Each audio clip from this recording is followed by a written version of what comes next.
You're listening to Brainwork Framework, a business and marketing podcast brought to you by focus-biz.com. Business owners, entrepreneurs, and marketers, we are going to go into the art of a compassionate business. With us today is Dr. Bruno Cignacco. He is a TEDx speaker, a researcher, business consultant, and professor, and we're so excited to talk about his new book and his journey through entrepreneurship. Bruno, how are you doing today? Thanks for joining us. Thank you for the invite, Chris. I feel very honored to be here. Thank you. Absolutely. That's great. Tell us more about your past 30 years of incredible experience through the entire journey that you've gone through. Well, thank you for the question. I will try to summarize. It's a very long experience, but I will say that I started as an accountant at the beginning for nearly 10 years working with a family studio, and then I transitioning into consultant on international marketing, international trade. I set up my own consultancy company.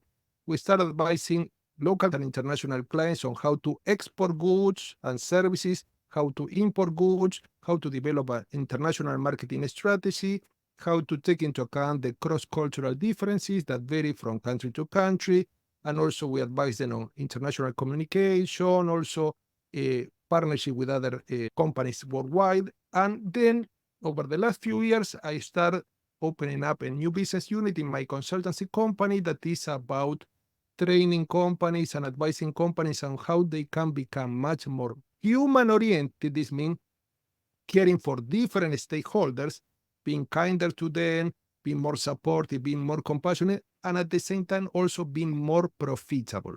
Because there is a lot of research, and also in our experience, it can be shown that company can be both human-oriented, building strong, long-lasting relationship with different stakeholders, such as employee, customers, community members, supplier, business partners, and also focus also on the key performance indicators such as profitability, productivity, market share. So this means that these two aspects are not incompatible. They are very easy to fulfill with the right approach. Wow, that's fantastic. Bruno, I have to tell you, it seems nowadays in 2024, there is a desperate need for businesses to be more human, more compassionate. And it seems like this is what you're specializing in now. And I also would love to touch on the international marketing aspect later. But right now, with compassionate businesses, who is this for? Should all companies take on a more human approach? Is it better in certain industries? No. It's cross industries. This means that any company from any industry of any size can be approaching their business model using a compassionate perspective. And why is so important? Because what I observed that there are two categories of companies. A category of companies that we call the traditional businesses that are focused only on key performance indicators. This company, they have the main objective of obtaining more profit, more market share, getting more customers. When they go to the stream, they try to achieve this economic objective by all means. In some cases, when they try to get more sales, they try to deceive customers, or when they want to lower the cost, they might fire a lot of employees unnecessarily. Or when they want to reduce the cost, they might pollute the environment. The companies exclusively focus on economic aspect of business, what I call quantitative aspect of business, what can be measured, what can be counted, like a profit, market share, productivity. These companies tend to dismiss by default the building, the strengthening of a relationship with different stakeholders. However, I see a second category of companies that are much more human-oriented. These companies take into account the quantitative aspect of business, what can be measured, what can be counted, profit, market share, but also they take into account the qualitative aspect of business, what cannot be measured in a precise way. What are these qualitative aspects of business? For example, compassion, support, camaraderie, loyalty, commitment. You cannot measure this precisely. But these qualitative aspects of business are very important because they help companies build strong, long-lasting relationship with stakeholders. And let's think about this. How companies obtain profit? How companies obtain more sale or more market share? They need the stakeholders. So this means that the companies, when achieving these economic objectives, they are interdependent with the stakeholders. So wouldn't it be nice to have all these stakeholders, customers, employees, suppliers, community members on our side, cooperating with our company. The only way to do this is to build a strong, long-lasting relationship with stakeholders. And this means mutually beneficial relationship with the stakeholders, satisfying the company's needs and each stakeholder needs. So in this second category of companies that are more human-oriented, I observe that these companies are not only focused on profits, which are important, but they're focused on people. This means they try to foster a strong, robust relationship with stakeholders, and they're focused also on the planet. We call the 3 Ps: profit, people, planet. This means that these companies try to live a better world. They try to recycle. They try to use renewable sources of energy. They try to live a better world for future generation. They don't care only for the current generation. They have what we call a sustainable view of business. And this is quite important because when companies focus on building a strong and lasting relationship with these stakeholders, these companies tend to achieve these key performance indicators, these quantitative aspects, much more easily. Why? Because all these stakeholders are cooperating with these companies. That is so fascinating, but all the points that you bring up are so important. This qualitative and quantitative differences in the way that businesses should look at their numbers and their return on investment. Nowadays, it seems they are focused on short-term profit. They no longer innovate or bring new ideas or improve the products. They are now removing features, raising the prices, and not listening to their clients, customers, and consumers that are using their product. And unfortunately, they are looking for a short-term gain over the long-term gain. But I believe the qualitative properties can be quantitative. They can be measured because if you were to show happier customers, more referrals, building a happier business, employees love the culture, this is going to build a better long-term business and then will help with the shareholders too. I think businesses are kind of looking at this the wrong way. What's the one thing that these businesses should focus on to be more human? What is the one thing that's hurting people? Yeah, there are 2 main things. First off, I see that businesses are not generous and they're not grateful. So people working in business, they're not generous and grateful. In my latest book, I observe that according to research, when companies and people are generous with one another, they tend to beget more generosity. So this means a generous attitude prompt other people to behave in a similar way. Instead, when you are self-centered, stingy, you're keeping your resources for yourself, you're not sharing these resources, people around you tend to withdraw, tend not to cooperate. I give you an example. I am half Italian, and I went to a coffee shop a while ago. We don't want to mention any brand, but we all know that there are 3 or 4 big chains. So I went and I asked for a cappuccino, and the waiter said, okay, yes, very good. Go to the table, we'll bring the cappuccino soon. Okay. 15, 20 minutes later, they came to the table and they brought the cappuccino. I was drinking the cappuccino cold. Should have been hot. And I didn't say anything. I went to the competing company, a big chain too.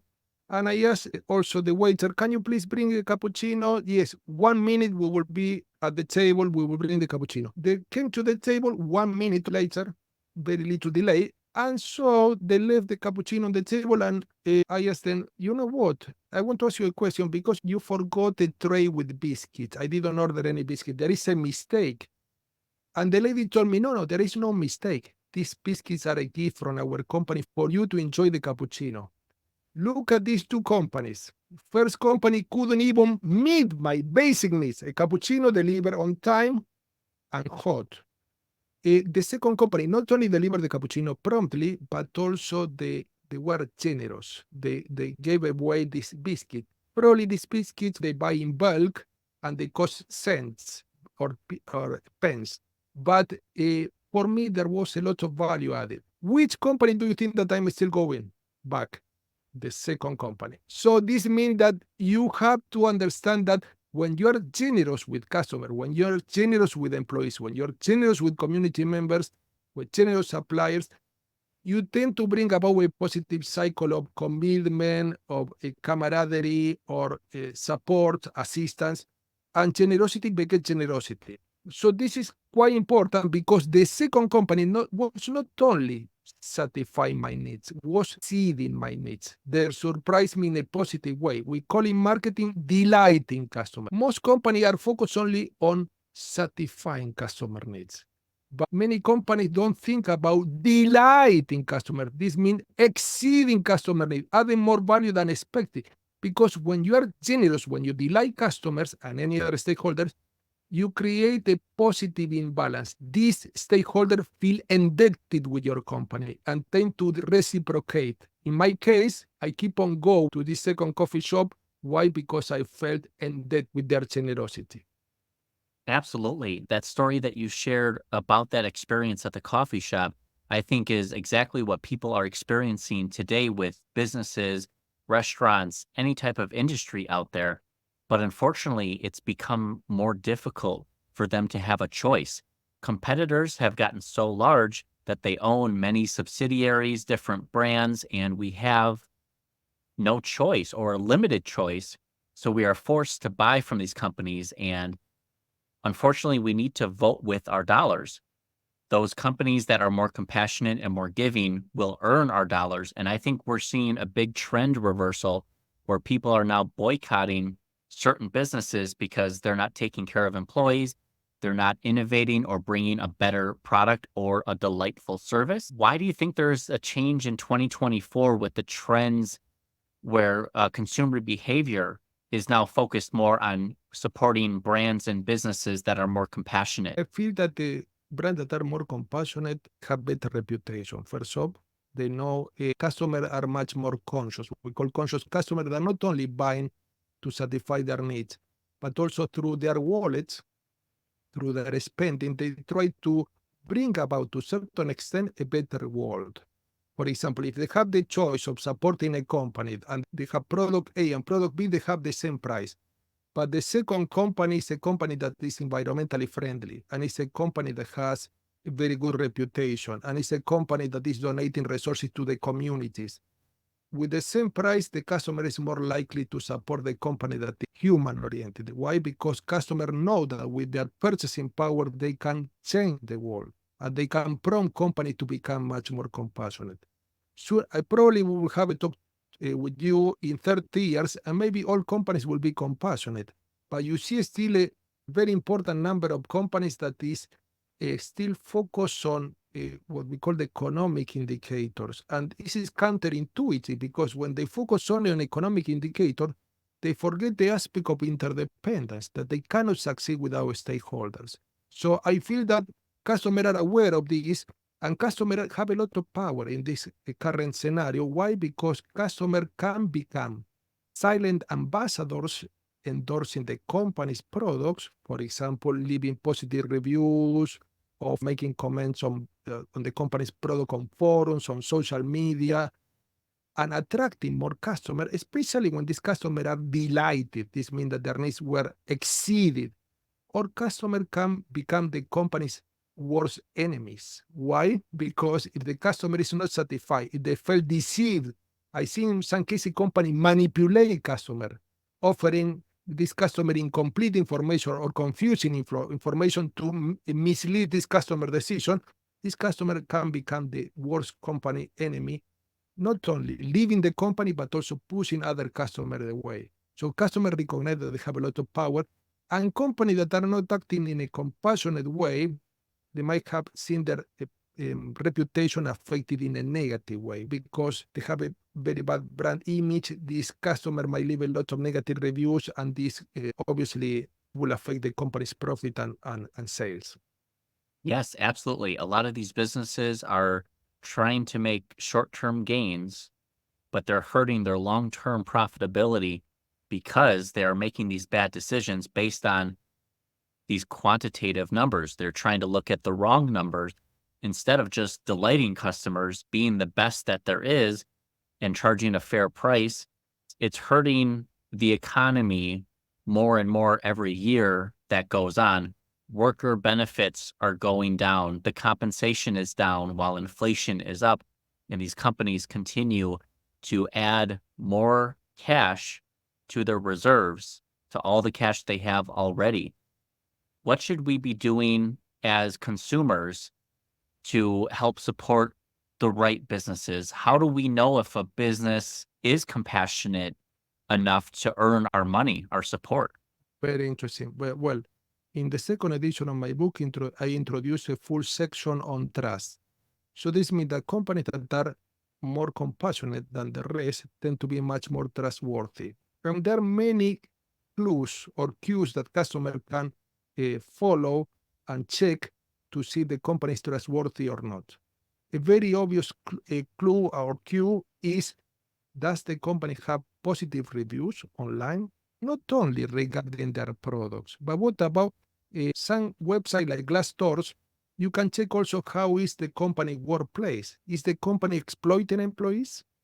Do companies mistreat employees and customers? Well, this can be easily found online. But also check the company has any type of certification. Companies that are compassionate, for example, can obtain B Corp. B Corp is a certification that implies that the company is sustainable, it's not focused only on profits, but is focused also on the well-being of stakeholders and positive impact on the environment. B Corp is one of the certification. Another certification that companies can obtain is ISO 14000 that not only certify quality levels, means high quality levels, but also a positive impact on the environment. There are many certifications, but also in some cases the companies are obviously awarded, for example, a title like Best Place to Work or Best Service to Customers.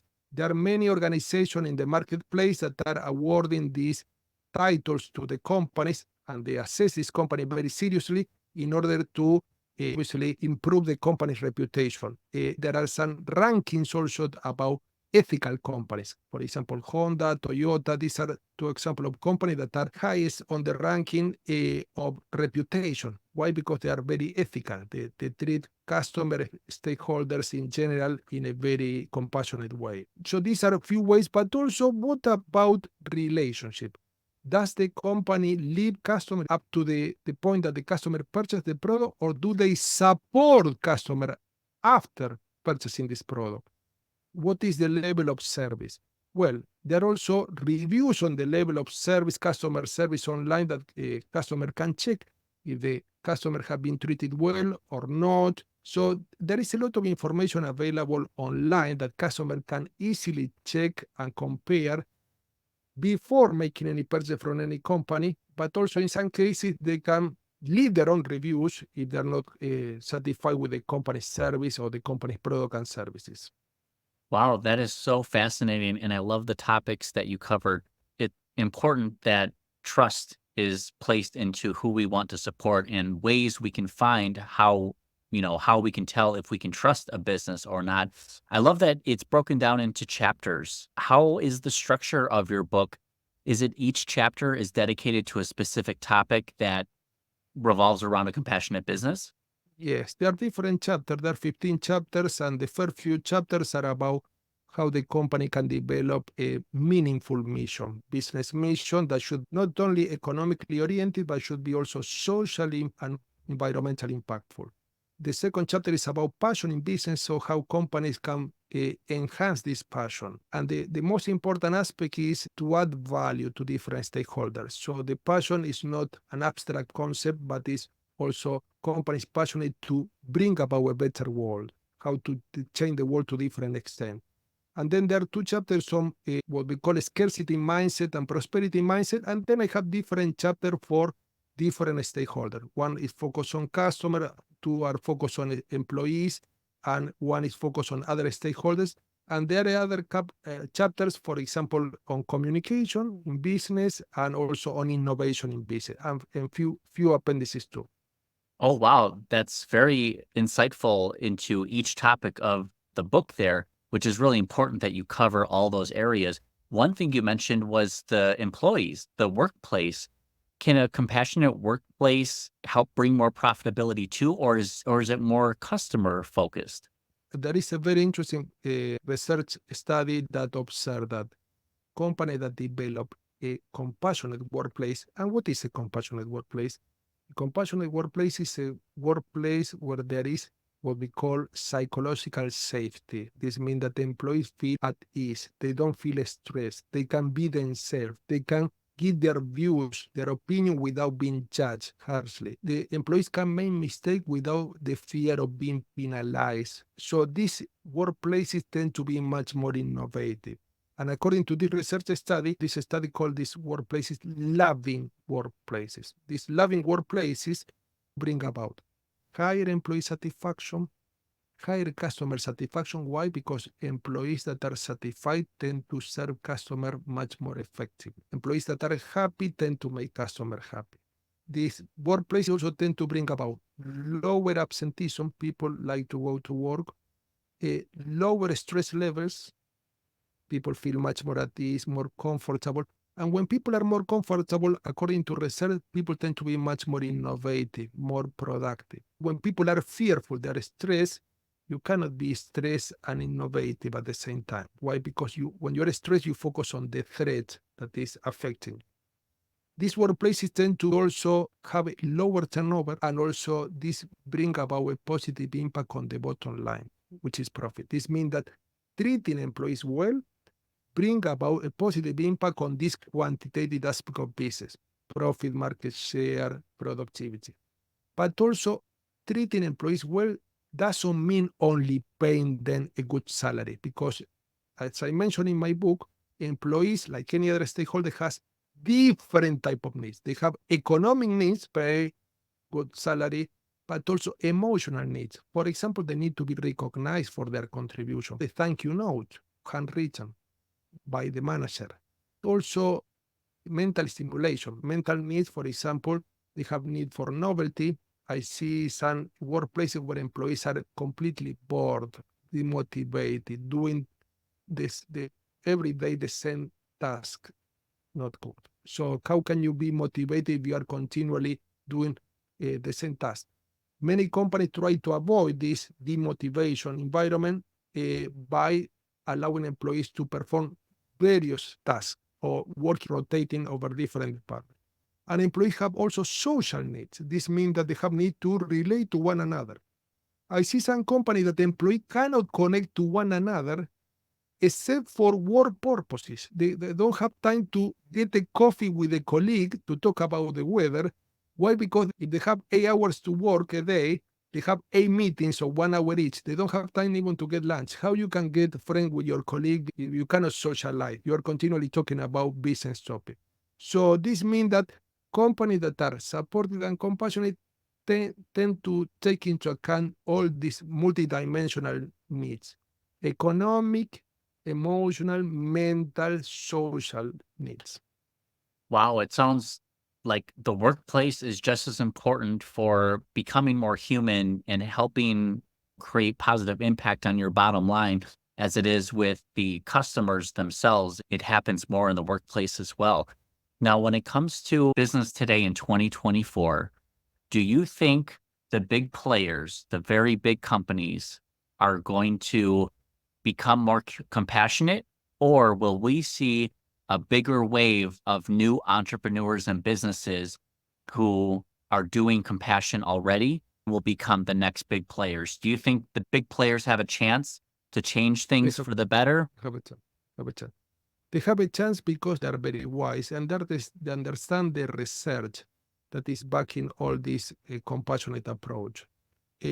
These companies understand that when you are acting in a compassionate way with different stakeholders, your reputation goes higher, becomes better. And by having a better reputation, you attract much more high quality in, because the company become more attractive. And also, when your reputation is enhanced, you attract more talented people, because talented people want to work for companies that have a much more complete business mission, not only economically oriented, but socially oriented and also environmentally impactful. Also, these companies also bring about a better workplace and more motivation, what tend to become more productive and more efficient over time. As we mentioned in the workplace, when the workplace is compassionate, you tend to lower absenteeism, which this means you tend to lower turnover. This is lowering cost. So this means that companies that are compassionate, it's not only that people feel better, what is very important, but also they reduce costs by being more compassionate and they become more productive. And these companies that are more compassionate also, they tend to be more innovative because when they care, for example, for employees, these employees tend to give their best. They tend to go the extra mile. They tend to share their ideas. In some cases, they are golden ideas, very important ideas that can help the company improve their business model or develop more innovative product or services. I always say when I train companies that the most important resource in business is not artificial intelligence, is not technology, sorry for disappointing, it's not money, it's not information, but it's the human being.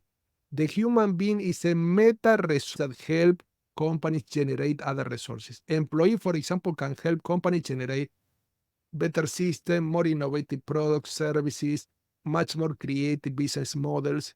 So we have to care for the human being because all the other resources can be managed and generated by the human being. The human being is irreplaceable up to now. We never know in the future, but I feel that for many, many years won't be replaceable at all.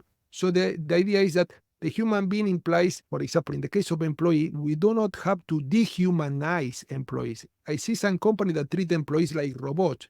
Oh, you cannot have a rest. You have 8 meetings a day. You cannot go to the bathroom. You cannot have a sandwich. Employees have needs. And also customer in some cases also dehumanize. Why? Because they treat customer as a figure in the database, not a person, a bone and flesh person with needs, but the figure in the database that contribute to the company's profit. When you dehumanize a stakeholder, these stakeholders feel this and they won't choose your company. Okay? And remember that you have to always act in an interdependent way with the stakeholder. You cannot succeed on your own. So to close my idea is big companies understand that they cannot succeed on their own. And they need more than ever these stakeholders because they're interdependent with them. So they try to change their approach. For example, some big companies now are publishing not only the financial statement, income statement, balance sheet, and so on, but also they are publishing called the social impact statement. How many resources were donated to communities? How much was reduced the aspect of carbon dioxide emission? How much green energy was used? So these are social and environmental aspects that are conveyed in a specific report that complements the traditional report with profit, loss, asset, liabilities. Wow, that'll be interesting to see that evolution as businesses race towards becoming more compassionate. And I can't tell you, it can't come at a better time where people are feeling squeezed with inflation, lack of services, and it seems they've been going the opposite direction. But I'm really excited that you focus on this as your passion right now and getting that message out and sharing this with the world because it is much needed and very important. Now, Bruno, where can people find out more about you, get connected with you online? I believe you have a website and LinkedIn available. Yeah. My website is very simple. It's www.brunocignacco.com. Cignacco is Cignacco, and they can find me on LinkedIn. They can use my name, Bruno Cignacco. And also, they are interested in knowing more about this research. They can find my book, The Art of Compassionate Business, online or offline worldwide. That sounds fantastic. And we will have the links available down in the description and the show notes available for the audience listeners so you can get in touch with Bruno here and show your support and learn more about the research and mission that he's on right now. Bruno, we appreciate you taking the time today. I want to ask one final question here. What are your goals here for 2024? What are you most excited about and looking forward to? Well, I'm training companies worldwide and I have to travel quite a lot, but I feel that my goal over the last few years is to disseminate this type of ideas and make a little or big, but generally it's a very little contribution to bring about a better workplace, a better business environment, an environment that doesn't dismiss the most important resource that is the human being. And also, every time that I interact with companies, I always try to challenge these companies. I like to challenge your listeners with this type of questions. How can I be more compassionate with different stakeholders? If I am the business owner or I am an employee working for a company, how can I be more compassionate? How can I be more supportive? How can I connect to them on a mental or an emotional level and support them whenever possible? This is my objective for 2024 onwards. I love that. Very exciting. I'm so thankful for all of your contributions already and all of the impact you'll be having in the future with all of these companies and creating better businesses and better and more compassionate people. Bruno, thank you so much for your time and joining us today. We Thank you. appreciate it. Congratulations on all of your past success and your future success. I'm very looking forward to it.